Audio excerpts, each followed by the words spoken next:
त्रैतेत्व सैन्यात सर्व विविध धर्मीयांसाठी प्रार्थना स्थळे निर्माण करून दिली व कोणत्याही जाती धर्मात कोणत्याही धर्मांना महाराजांनी विरोध केला नाही, भेदभाव केला नाही. मग आपण काय करतोय?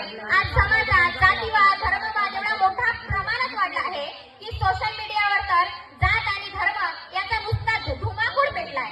काय मुलं मुली व्हिडिओ बनवतात, आम्ही आंबेडकरवादी, आमचा बाप म्हणजे एकच डॉक्टर बाबासाहेब आंबेडकर. आम्ही मराठा, आमचा बाप म्हणजे एकच छत्रपती शिवाजी महाराज. काय चाललंय या समाजात? अरे काय चाललंय या समाजात? मराठ्यांनी आपलंसं केलं छत्रपती शिवरायांना, दलितांनी वाटून घेतलं भारतरत्न भीमरायांना. अरे अण्णा भाऊ आमचे मातंगानी गाहिली गाणी आणि अहिल्याबाई होळकर म्हटलं की फक्त धनगरांची गाणी.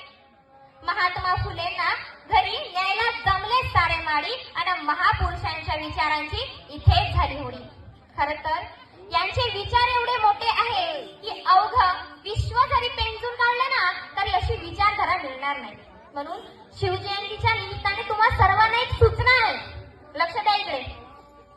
म्हणून शिवजयंतीच्या निमित्ताने तुम्हा सर्वांना एक सूचना आहे की छत्रपती शिवाजी महाराजांनी निर्माण केलेलं स्वराज्य हे डॉक्टर बाबासाहेब आंबेडकरांनी घटनेमध्ये उभं उतरवलं. आणि अण्णाभाऊला अण्णा म्हणतो, बाबासाहेबाला बाप म्हणतो, ज्योतिरावांना आजोबा म्हणतो, तर छत्रपती शिवाजी महाराज हे आपले पितामह आहेत. हे नातं कधी कमी होऊ देऊ नका व या दोघांना वेगळं करण्याचं पाप मात्र तुम्ही करू नका.